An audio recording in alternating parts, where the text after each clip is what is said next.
What the hell? How the hell you get a job and screw up everything? Everything? Stav, you got the wiring on the... What the hell is going on? Why is the ECU on the outside? Well, I don't know what that is. I think Stav just left it there as a fucking prop. So you got the wiring on the outside, you got the ECU, my glove box, that's exactly where it belongs. I don't think tech support, or I don't think the tech inspection is going to approve the glove box on the outside stuff, but would you run it on the outside as a test? Weight reduction, George. Weight reduction. Yeah, and I need it, right? Because I'm fat. But what's up with it being on site? You just you were test benching it? Well, on Christmas we tried to fire this car. I fired the car, but the pressure sensors weren't working. So spent like about 10 days trying to figure out why none of the pressure sensors would work. But I mean, everything was working. DSG, CAN, everything was absolutely reading, but we couldn't get the oil pressure, coolant pressure. Nothing was. It was all reading max value at 150 psi on a 10-bar sensor. Yeah. Ended up being I put everything on the bench, couldn't figure it out, and ended up being one pin on the map sensor. The ground pin was bent, so it wasn't making a connection. So it made all the pressure sensors that are on the same line read erratically. So you just pulled it out just to make sure it wasn't nothing else? Correct. And then to make sure, we basically ran it right there to make sure that... Because it looks amazing. I mean, this is just fine work right here. It did look pretty good at one time, but I pulled I mean, you know, I was racking my brain over here. But, I mean, now we got everything completely firing, completely working. So you got this thing... So it starts? This thing fires? Rumor on the internet is it fires. What? All right, so just as an update for everybody, I still have, like we spoke about, the stock 3.2 liter VR6 inside the car. The reason for that is Stav wanted to work on the wiring harness on the new, brand new, not modifying an old harness, not reusing the stock stuff. He literally made a loom from scratch, as you guys saw in the last few videos, with the stock 3.2 liter VR6 before we put together and slapped in the built R30. So we didn't want to experiment with wiring and having to, you know, seeing if we can get the engine to run properly, especially on an expensive built R30 block. Rather do it than the junkyard VR6 that we literally took from the junkyard that's been sitting in my garage for the last few years, slapped it in there, slapped the turbo kit on there, made all the piping, and been driving it, like, you know, for the, let's say, the better part of, let's say, 2021. So we left it in there so Stav can do his wiring stuff. So did you leave this wiring shit in the front just to kind of scare me? Yeah, absolutely. It'll let you like wonder what's going on. So I mean, we got exactly what we wanted. We have every sensor that we added to the coolant pressure, everything that used to be outside of the harness, now in the harness, and it's all completely working. So fire this thing up then. Let's see if it starts up. I mean, let's see. Let's piss off the neighbors.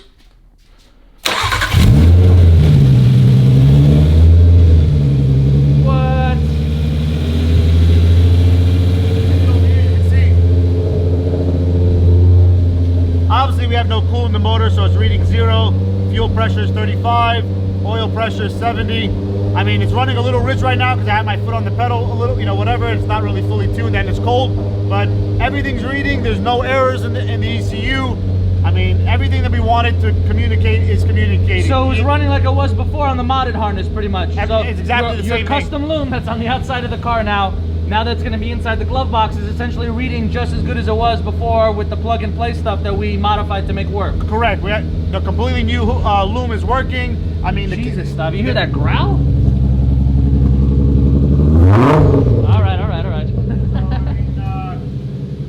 Now, what do you call? I mean, you know, we've been talking about it. Now that we basically completed the fully functioning harness, there's no errors in this ECU. The next step would be to wrap the harness. We've been waiting for about 10 days to 2 weeks for the Raychem stuff to come in because it was back ordered. So this is going to be finished, wrapped, run in the car, and basically cleaned up. And the bay's not going to look like a spaghetti mess. Absolutely, and your glove box will be back in and all that because this is a full interior street car. But so without dragging on this intro, because I know you want to get into showing the work, showing the harness, and this is basically so far a 4-minute intro. I'll leave it to you, Stav, so you can take over the video. You can set up the harness, start getting everything ready, and you can showcase how you're going to wrap it and then go on the finished product. So let me leave Stav to his devices here while he's going to be messing around with the harness. I have no place when it deals with wiring. This entire wiring project has been 99.9% all Stav. He's been working for the last few months, I think through the COVID, through me getting sick and being gone for a little bit, working day and night, working with Cyvex. You know, big shout out to Cyvex and those guys. And I'm sure there's going to be a few people that Stav's going to mention in this video that has helped him go through this and do this from scratch and the things we experienced. So without further ado, welcome back to Malaka Motorsports. I'm George. I'm Stav. I'm going to let Stav take over the video. Enjoy it, but we got the car. Well, Stav got the car running. Hey, for you guys that actually stay through the intro, realizing that George is going to be in the video, make sure, I'm glad you guys didn't leave because a lot of people usually turn it off when they see George. Let's get going. Your mid-year review is not going to go that well now that you're talking all this crap. I'll let Stav take it over. Thanks for watching, guys. Hopefully you guys enjoy the video. So without further ado, let's get started. So ProWire ended up coming through and got us all new connectors. Because what I basically did was I reused old connectors to make this original harness, and some new, like ones I didn't have spares on, but for the most part we had spares. And again, like I said, we were talking about this. It was all mixed up, jumbled up. We had everything spiraled, ran nicely inside the car and had it through the body. But when we had the issue, I decided to run it on the outside and ended up having to take apart the whole harness just to find out that that damn map sensor pin was bent, and it was causing all kinds of, I mean, literally made every pressure sensor read erratic. It was annoying. So I like to show you guys this stuff because this is the stuff that nobody shows you, because everybody pretends like their harness looks great, whatever. I had it looking great. It doesn't look great anymore, but we're gonna fix that, and we're gonna be wrapping it, everything, and restart this in this video. So I ended up ordering all these new connectors. ProWire came through, really nice stuff. Ended up ordering this really nice Raychem DR25, pretty standard stuff for all the a lot of, you know, anybody that ever done harnesses. If you spend a couple extra bucks, but it is oil and coolant. It basically, it's very absorbent. I believe it comes from aerospace, not aerospace, but aircraft grade stuff. I mean, that's basically a lot of these connectors come from. Got all new 3-pin connectors, Iat sensors. We have the DR25 and different stuff. This is a 3/16s. We got 3/8s, some additional wire, some DTM connectors, because what I used before was DTP. The difference is DTM is rated for 20 to 22 gauge wire. The other stuff is for 16 to 18, so this is a smaller silhouette made for. We're going to be using the right connectors for what we need. We ended up ordering them. A little pricey, but again, they're double insulated, really nice, high quality stuff. As you guys saw, we have everything working.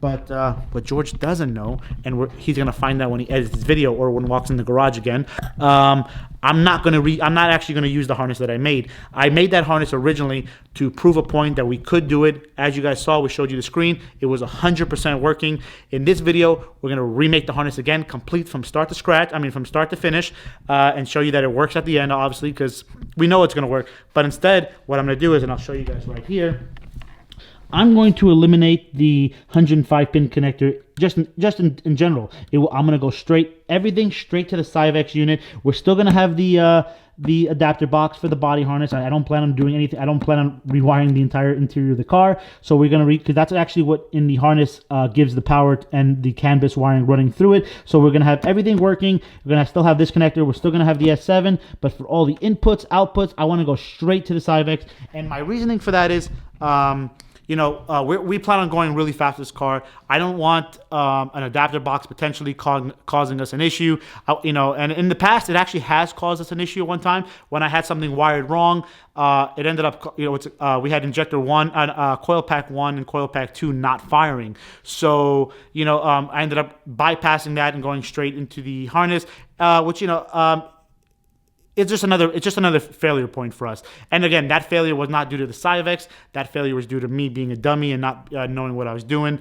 But still, it is another failure point in the system. Where if we go straight from the ECU straight to the connector, we know we have nothing in between that should be causing us an issue. So I'm going to leave that harness. We may still use it if my idea doesn't work, but I do believe it's going to work 100%. And I'm going to go and I'm going to show you guys more in depth, 100%. George is asked to go completely boring, show everything, show what we're doing. And one of the reasons I really like the Cyvex S7 unit, it uses the Amp Seal 1.0 connectors. And anybody that's familiar with them, it looks like a housing like this. Pretty standard stuff, but it's really nice, very easy to depin. You don't even need a tool. You push up on it right here and then pop out the pins at the back. Really nice. Yeah, I mean, let's get started. One thing we are going to add that we didn't talk about in the past, George is going to run those Egt sensors. So even though we're still waiting for the module, I think George just ordered last week, whatever, but it's coming from the UK from Cyvex, is we're going to be wiring in the Egt to CAN module. And I'm going to show you guys how to do that. and let's get started, man. I got a lot to do. I have a lot to figure out, and I promise you that we're gonna be done by this video. This is gonna be a last wiring video that I'm gonna do on this car. The future videos with Cyvex, I'm gonna go in and show you guys how we do the setups for the fuel pumps, the surge tank, the wiring, the fans, the external fans that we added, and just go in and show you guys. And then even if people want how to set up some of these sensors, like the GM Iat sensor, the 5-bar. Actually, not 5-bar. Another thing that we're going to be upgrading, we're going to go to 6-bar. 5-bar is cool, probably good for like 5 cylinders, but everybody knows 6 is greater than 5, so we're going to a 6-bar map sensor. So that'll be here Monday. Let's get started, guys, because I have a lot of work to do. All right, so what we're going to be using, like for example, this wire we're going to do. This is going to be the resistive input for the Cyvex S7. I believe Cyvex has 4 resistive inputs. Now, for you guys that don't know what resistive inputs are, it's usually temperature sensors like oil temp, coolant temp, because instead of like a standard 3-pin pressure sensor that runs 0 to 5 volt, the ECU actually provides a 5K pull-up, and you have 5 volts at one of the pins already, and then the other wire, it would be ground. So instead of going from 0 to 5, the ECU provides the 5 and it goes down to 0, and based on how the ECU scale in the ECU, that's how the sensor knows how to read. Now this is a GM IAT. Very common. I mean, so many standalones use them, so many people using them. That's what's nice about the Cyvex and having the adjustability is we can run any sensor we want. All we have to do is reprogram it into the ECU, and then we're boom, good to go. So you know, as you guys saw, we just crimped this wire. It's, you know, again, we did the tug test. I mean, pretty nice. Not sure how well you're gonna see the you know, the wire, but it's, you know, the crimp is really nice over here where the copper is exposed, so that makes the full contact, and then the harness, you know, it's not, see, it has, you know, has the second crimp for the you know, so for the strain relief. So you know, if you moving the ECU moves, you're moving the wires, it doesn't just put all the stress on the copper or any stress on the copper. So it's not the wire, because sometimes on the older connectors or some of the cheap connectors, you only have one actual crimp, and then when every time the wire moves, it's actually starting to break the copper slowly inside the wire. So this is a really nice, high quality, easy to use, pretty standard. I like that Cyvex uses them, and let's keep going, guys. And that's how you crimp one of these amp Super Seal. I got probably about 50 crimps tonight, so we got a lot of work to do here. As you guys see, I mean, you know, for this one, this is going to go for the IAT. We're using a GM IAT sensor. Some people have asked us why we didn't use like a standard Volkswagen one or even the factory one. The reason is, I mean, these sensors are super. I mean, these are pretty much industry standard. A lot of people use them across multiple platforms, multiple standalones.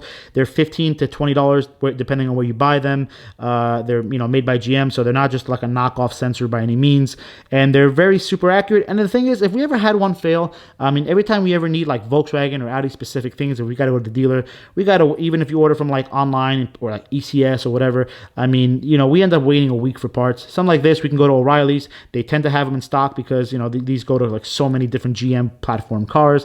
And, you know, the point of, you know, the whole standalone and, you know, making it easier, we can run any sensor. Cyvex has it in the database, which is amazing. I literally just type in GM IAT and boom, it changes the calibration, so it knows how to read the sensor. Really easy, and, you know, very easy to come by if we ever have a failure. So people have asked us why we didn't use like a Volkswagen specific one. You know, just basically pricing and how easy this is to use. And what's nice is on Georgia's setup, we're actually going to have 2 IAT sensors. We're going to have one pre-intercooler, and then the other one in the manifold, so we'll see what it does, but you know, how well that intercooler is actually working, and that'd be pretty good information to share with you guys for some of you guys that were interested in treadstone intercoolers. So let's keep going. I have a lot of work to do, and not a lot of time to get it done.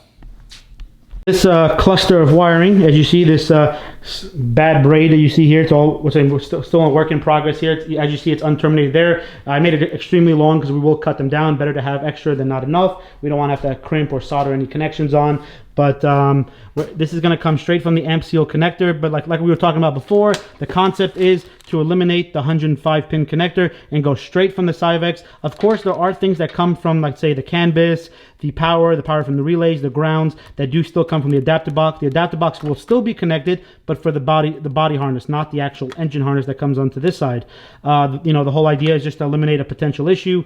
Also, what we're going to be doing is upgrading some of the sensors. So now that we're running coolant pressure, we're running a 50 psi sensor from low dollar MotorSports. Highly recommended. A lot of people run them on the internet on the Holly stuff, and you know, our local buddy Troy uses them, and he's having good results on different cars that he's using. And then of course we have the 6-bar map sensor. Now, other than 6 being greater than 5, which is everyone knows, We do plan on running this car at high altitude and getting very close to the 5-bar maximum. So we upgrade to a 6-bar so that we never run into that issue.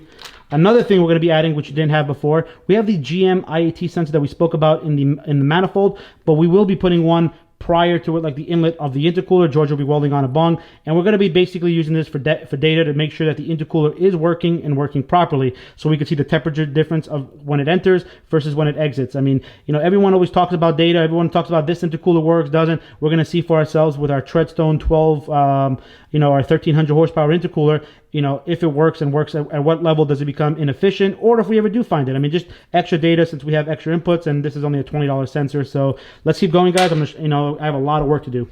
Beautiful Civex ECU. You guys saw us do terminal C, and I labeled them here so I don't mix them up, especially when it's in the car and I have it mounted upside down basically in the glove box, just so I'm not pulling out the wrong one or repinning the wrong wire. I labeled it label C, and as you can see on these connectors, I basically, you know, when we have them off, we won't mix them up. I'm not sure how well you can see that. You can see that I basically put, like, you know, this is the S7A for terminal A. So, you know, and then I have one, you know, the adapter box A, so you know you won't mix up the ones from this side to that side. But we did terminal C. Now we're about to do terminal B, which ends up being a very easy one.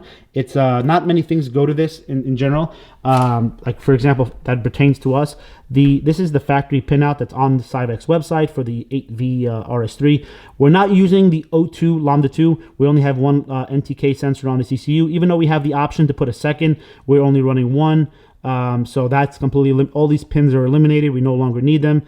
The bottom here is from B20, as you see here, all the way to B26 is the Ethernet cord wire. So this is what actually, you know, you connect to the back of the ECU, and then we put it to that junction box that we showed you in the glove box, where we, you know, we're able to connect to it super easy, no problems.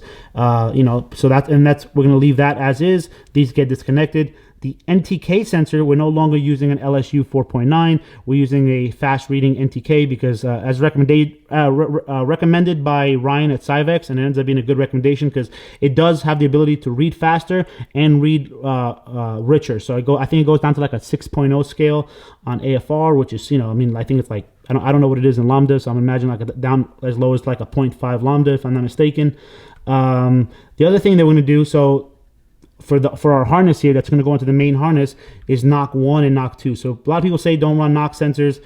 I say baloney, because, you know, we're going to basically connect the knock sensors, and you know, I mean, it's more data for us, especially for the amount of boost we're running. Even though we plan on running good fuel out all the times, you know, for this amount of boost, this large of a turbo, it really can't hurt us to put a $15 sensor in and see what the car is doing.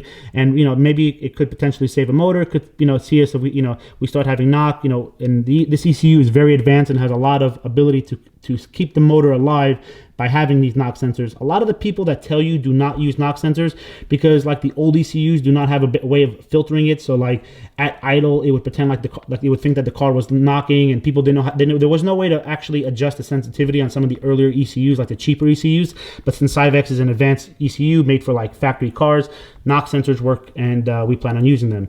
So we're going to wire in the 2 knock sensors, and then we're going to wire in 12-volt power for the flex fuel. So you really shouldn't power too many things off the ECU. Like if you have a, you know, solenoid or something like that, like, you know, something that takes a bit of power to turn on and off, or is going to be used frequently, you should probably have like a relayed service that gives you the 12 volt. But for the flex fuel, it's a very low power consuming device, so we're going to take the 12 volts off the ECU, and it has, you know, these 3 red ones, so you can take it from here, there, you know what I mean? So we can basically power all these with no issues. So that's what we're going to do. I'm going to show you guys this real quick and show you the wire that we end up using for the knock sensors. Some people use regular non-shielded wire. It's really recommended for knock sensors, turbo speed, and especially VR crank sensors to use a shielded wire. This is a high quality Raychem wire that we got from ProWire, as you guys see there, the name there, and then of course, so you see my name there. So you guys want to look me up on Facebook, holler at your boy. I'm going to show you guys how we connect them, how we wire them in, and you know, just a quick little process for people that have questions, because some of the stuff you really don't see the nitty-gritty on the internet, and I want to show you guys step by step how we do it. So let's get going, guys. So we take the shielded wire, and of course we're using the shielded wire because it's a high quality wire, and of course, you know, the inside wire will end up you know, any excess of current going through it will, you know, it'll run it off, and it's a protectant. So what we do is, since we're gonna have to, one wire, this is a 2-wire system, will be the signal, and the other wire will be the ground. That's how it is. There's actually no physical power that comes through. It creates its own, its own current. We're gonna have to share the ground because the Cyvex ECU only has one dedicated line to knock ground. So we're gonna have to connect the 2 different knock sensors together, but each one will have its own input. So what I do is I'm just gonna cut this harness back, and I usually just try to use a quick little razor blade. Just make sure that you go slightly around it. It's not a very thick outside housing, even though this is a nice wire. So make sure that you don't pierce the wire. So I just put it down. I'll show you right here.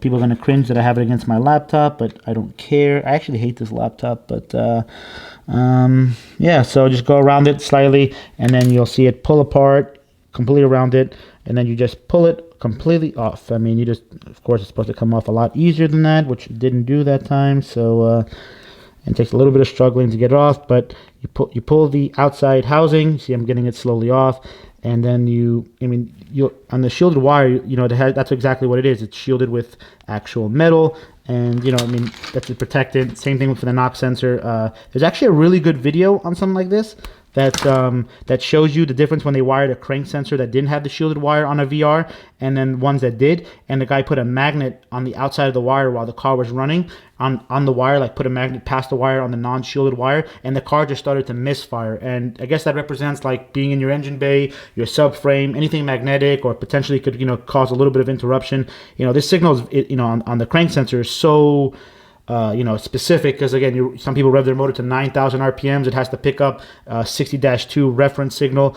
It becomes a very tricky signal to pick up. So what you want to do is make sure that you don't have any interruptions. So what I'm going to do is I'm going to cut this metal back, because we don't need that much of it, and then we're going to end up not going to use the second wire. I'm going to end up using the shielded wire for the ground. Some people do, again, some people run the knock sensors without a shielded wire. I'm just doing it to make sure that we don't have a problem.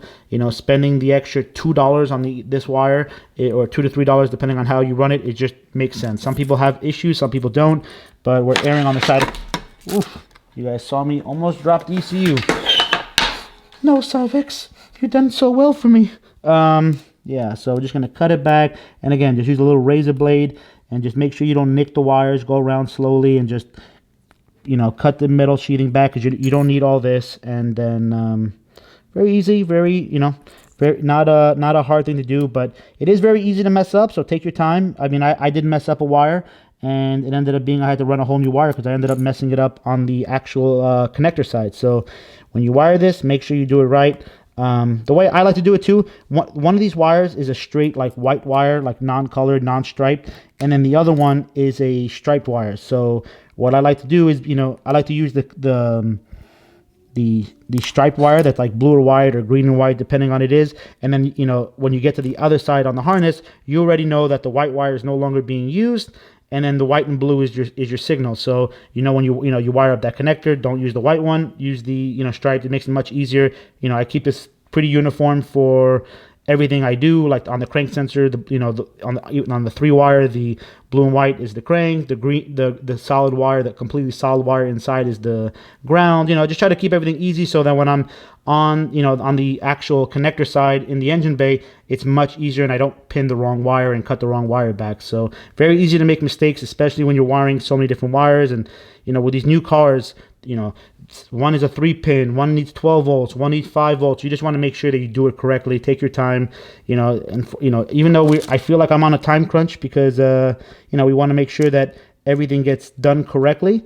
But you got to make sure, because the worst thing you're gonna do is rush, because you're on a time crunch, and then it ends up taking 5 times as long because you wired something wrong. Like, for example, like I was talking about in the first part of the video, I had a map sensor that was pinned wrong, and not pinned wrong, it was bent, so it caused all these issues. So let's go ahead, and I'm gonna get the wires right now. Not sure how well you see this, but these Raychem butt connectors are really nice. These are solder sleeves, they call them. If you ever done a VR crank sensor, everyone uses these. They're like $1 a piece, sometimes $1.50, but they're really nice. I really don't like butt connectors, but these are really nice because when you heat them up, that center where you see the red in there actually is a die with solder. I believe, you know what I mean, like it has its own flux in there. So when it heats up, it shrinks completely down and then basically solders the wires that are in there. So if anyone that's done crank sensors, you guys probably use these. Really nice high quality piece. So of course it would help if I had the wire. Oh, it dropped down to the floor like always. But okay, so there are actually two different sizes on this sleeve. If you look at it, if you look at one side, it's a lot larger than the other side is smaller. So obviously the larger side will go over the piece, and both sides actually technically would fit. You can do it either way, but I like to do it this way because, you know, just easier, and then becomes more like, you know, way tighter. So what you're doing is, you know, you're going over that little shielded part where you'll see here, like you see there's shielded wire, and essentially when you we're doing a knock sensor, but if you're doing a crank sensor, it's exactly the same. You use a 2-wire, but instead of cutting the second wire, obviously one would be input, the other wire would be the sensor ground, and then the overall ground that would go to the body would be the one that you connect off here. So, you know, you put this over the body, and then what we do is you take a third wire. Now this is what he called a little tricky. You got to make sure I'm using a 22 gauge wire. You can use 22. I've used both, and you know, basically I'm going to insert it from the bottom and get it inside there to make connection with the stranded wire that you see. And they actually make these that have a holder, and I have them, but I'm not really using them, whatever. Just the first time I've used them. Sometimes you should probably do this before you pull it down. That's what I should have done. Here I'll do this. I usually splice off a little bit more, and let's see. Come on, you son of a beep. I love messing up I love when I'm doing this off camera. This would happen in 30 seconds, but now that I'm on camera, it's like I'm messing up, and George is watching this video, you know, because he does all the edits, and he's probably laughing. So wrap it around, put it in, you know, get it all the way on there, and just, you know, basically push it down to where it won't get any, you know, goes over the old shielding. You want to make sure that it makes a nice good contact, and I wrapped it around as you saw on that right there. And what I do is sometimes with the little hairs that are sticking through, I take a little flathead and just push them in, so that when we do heat shrink this, you'll see that you know, nothing is sticking out and no ground wires exposed, no metal showing, because that could cause a problem. You know, something like this, something so simple always causes the biggest problems. And of course we use our top of the line Amazon Prime bendable flex Duraflame. This is not sponsored, just want to say that, and it probably won't work. Oh well, okay. So just mix it around. It's gonna create a nice little seal there, and then once you start seeing the solder start to melt, you're basically good there, because again, it's not a crazy tight connection. It's, you know, all right. I guess I'm running out. Got to get another one. See it melt, it's good to go. Probably go a little overboard. Someone who knows what they're doing is probably like, stop melting it, but it's good to go. So this wire will end up going to the common ground, and this will be the input. And that's as simple as it goes. This will go to pin, let's check again. Let's see, this will go to pin, where did it go? Okay, this goes to pin B4 and B5, depending if this is knock 1 or knock 2, and then the ground goes to C1, which is on the ground side, dedicated for Cyvex. So pretty easy. I believe this is correct. I've done I mean, we did the crank sensor the same way, and we have literally no issues. So let's keep going. I just wanted to show you guys, because when I was doing it, there's a couple of videos out there, but it's not it's not specific to knock sensors. There's a bunch on crank sensors, and I just wanted to show you guys, so you know, you learn along with me. So let's keep going. This spaghetti of wires is all cleaned up and, you know, braided. It's not concentric twist. I'm sure some people are gonna ask, but not concentric twist in this harness. Usually something what I've seen with the concentric twist harnesses, we usually go to a cannon plug. We're just gonna make this harness, we want it to work. We basically using every input, and we only have one output left on the Cyvex. We're using it to its full potential now. We are going to be adding an EGT box to this, so that's another thing that I'm going to show you guys once we receive it, but I am going to pre-wire it now. You know, like I said, proof of concept. We're going to still have the body harness. The engine harness will not be connected. Everything will be coming direct from the Cyvex. I'm not sure if this is going to work, but I guess in the next 2-3 updates here, we show you guys in this video, we're going to start this up. Right now it's about 11 p.m. Saturday night. I'm hoping to have this running by 6 a.m. Sunday morning. So got a lot of work to do because this is all just a big thing of spaghetti. We're obviously going to cut down this harness. We're going to run it through the back on the dashboard and run that all in, and hopefully it comes out pretty darn nice, because overall I'm pretty excited about this. It looks like it's coming out really nice. I'm really happy with it, but it doesn't matter what it's going to look like when it's all cleaned up with the ray cam. As you guys saw, we used the ray cam, and I don't know if you could see that or how well it's going to come out, but we used the label maker, and it says surge tank there. And then with the ray cam stuff, it looked like it's going to come out pretty darn nice, pretty nicely wrapped. Way different than the spaghetti you saw in the engine bay earlier. So let's get the wiring. Still have a wiring mess. We ran everything through. We still got to connect everything and run it nice and neatly and cleanly into the bay. But overall, we got everything in. It's going to look pretty good. We got the wiring run. We even put everything in through the back of the dash, as you see. But I have it sitting right here outside the glove box. Don't need to be in the glove box right now because we're just going to be doing some testing. It'll be a lot easier for me to access, but you get the overall point. Let's get the pinning. So now that we have the everything connected, I want to go ahead. I mean, we have basically everything that we have. Still have the sensors for. I have the turbo speed sensor all pinned out, but we don't have the speed sensor. George didn't have enough time to order it because he only had 3 months. But I want to connect to the ECU and make sure that all the sensors are reading, and then we're going to try to fire it. So let's keep going. Show you guys the issue that we're having, and it ended up being an issue that I've seen before. I'm not sure how well you're going to see this. These are the sensors and gauges. FP1 is fuel pressure. ECP is engine coolant pressure. Obviously, we don't have any because we don't have any coolant in the motor. But when I connect the map sensor, I'm getting 515 kPa now.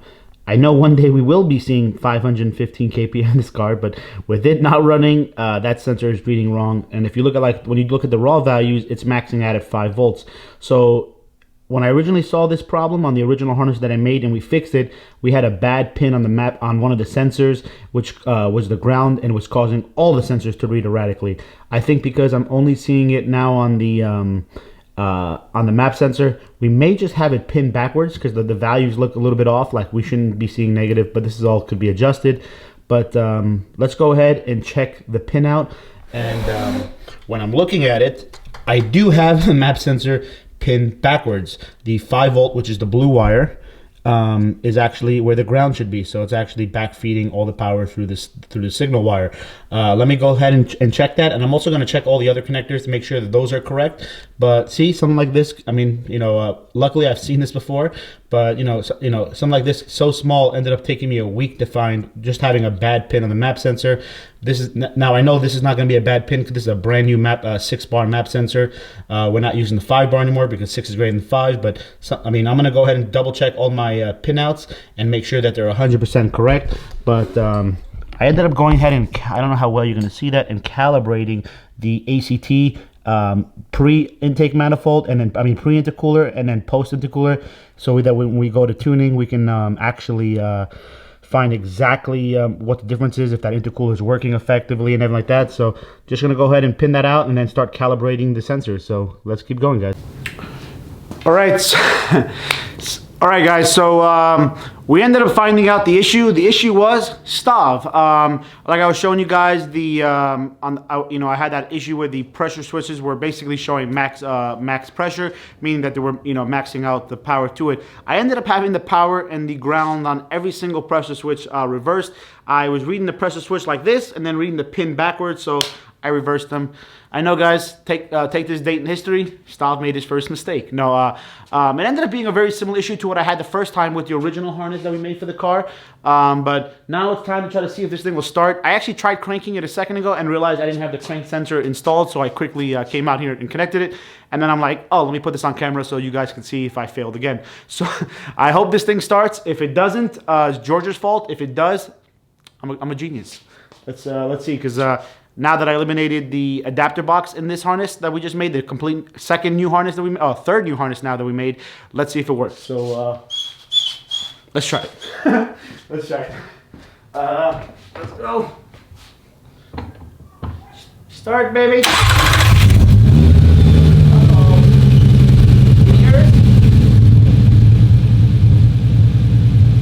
All right. No errors so far. So fuel pressure is 37, oil happy aside. It just has basic 5W30 in there right now. George doesn't make any power. This is a 24 valve, but everything seems to be working. I'm really extremely happy about that. This is a concept that even Cyvex wasn't sure if it was going to work, because we basically eliminated the adapter box. So as you guys remember, and I'll show you guys right here in the new harness, that basically this is the other harness we made that has to be wrapped up nicely like I'm going to do this harness. We ended up putting all the connectors into the factory 105 pin connector. Tested it. You guys saw that setup worked in the beginning of this video, but I decided over the weekend to make a third harness technically, and here I'll show you guys right now. So yes, this car is running, no errors. Woo! Ah! And this is where we have everything out of the glove box. I'm gonna remount it back in the glove box like you guys saw before, like we posted pictures. But overall, you guys will see I have everything wired straight directly into Cyvex all the way to the front of the car. It'll all be cleaned up. I'll probably do one more series on this, but no more real technical wiring stuff. Yeah, I mean, just one long harness to the front, no adapter box to worry about, no issues in between. Just even though we have both ways working, I kind of wanted to make a second harness, but yeah, I mean, it seems to be working. So George is gonna, I don't think George believed this setup was gonna work. He was a hater. My brother's a hater, of course, you know. You know how George likes those crackle and pop tunes, but I'm done for now, guys. I mean, I'm really happy. Really happy. I had a little bit of an issue today, about 2 hours to figure out all my my screw-ups. Thank you guys so much for watching. Thank you to everyone who's helped me, all the people that are experts in the field. Really greatly appreciate it. And yeah, I mean, now it's time to wrap the harness. Now George has to get to finish assembling this long block, as you guys see here. George has been extremely lazy. I'm calling him out. I know he's watching the edit of this video, so I hope you know he's been extremely lazy and he needs to finish up. But now I need to wrap it so I can be completely done with what I'm doing, and we can make some power. You know, we ended up making 2 different harnesses just to see which one will work better. They both work exactly the same, but I think I'm going to stay with this Cyvex harness so that it basically eliminates a potential failure in the future. But we do have the other harness just in case it's a backup. I will wrap both so George can have them, and we know it'll be very easy to swap out. So thank you guys so much for watching. I'm not an expert at anything I do. Basically, I'm learning as I show you guys. You know, I've had a great time doing this so far. I've had a lot of ups, a lot of downs, but you know, if you just stick to things, honestly, at the end of the day, you can get it done. I mean, look at George. He's putting a 24 valve in one of these cars. Later, guys.